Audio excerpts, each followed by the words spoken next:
In this video, I'm going to be talking about basic candle magic. Candle magic is a very simple and very effective way to do manifestation work.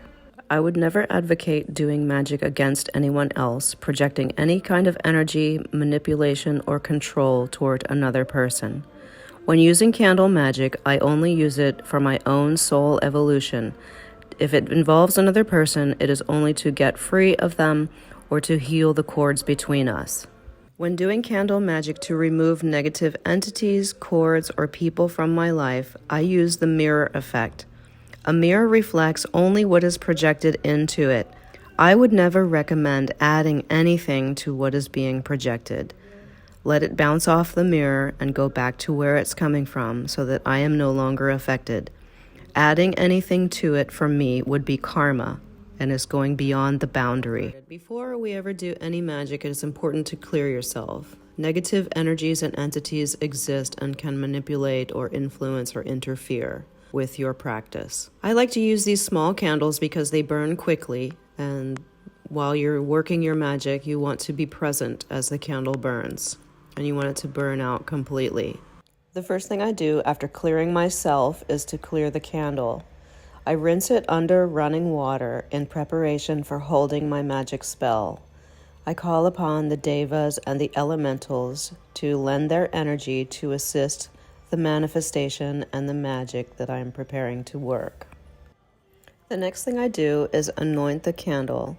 I use essential oils when I don't have time for a full ritual because they're readily available and they're very easy to use. I use herbs corresponding to the kind of magic that I want to work. And as I'm anointing the candle, I speak to the candle, inviting it to work with me and to hold my manifestation intention. The next thing I do is write down my intention. You can call this a magic spell. You can call this a manifestation exercise. I write down what I wish to achieve. Sometimes it rhymes, sometimes it doesn't. You can call this conjuring, but what is the definition of conjure? It means to call into existence or to bring into your reality. So what you're writing down is what you want your reality to look like, what you want to bring into your reality. I write this down 2 times. First, on a basic piece of notebook paper. Sometimes it matches the color of my candle and sometimes it's just white. And then I write it a second time in my Book of Shadows, which is basically like a journal with a record of all of the spells that I have used, just in case I want to use them again. If they turned out to be really effective, then I want to remember what it was and possibly use it a second time. Finally, I light the candle and then I read out loud what I have written on my piece of paper. I'm going to read this 3 times. I will read it the first 2 times off of the piece of paper that I have written on, and then I will fold it up and watch it burn. As it burns, I will read it a 3rd time out of my Book of Shadows.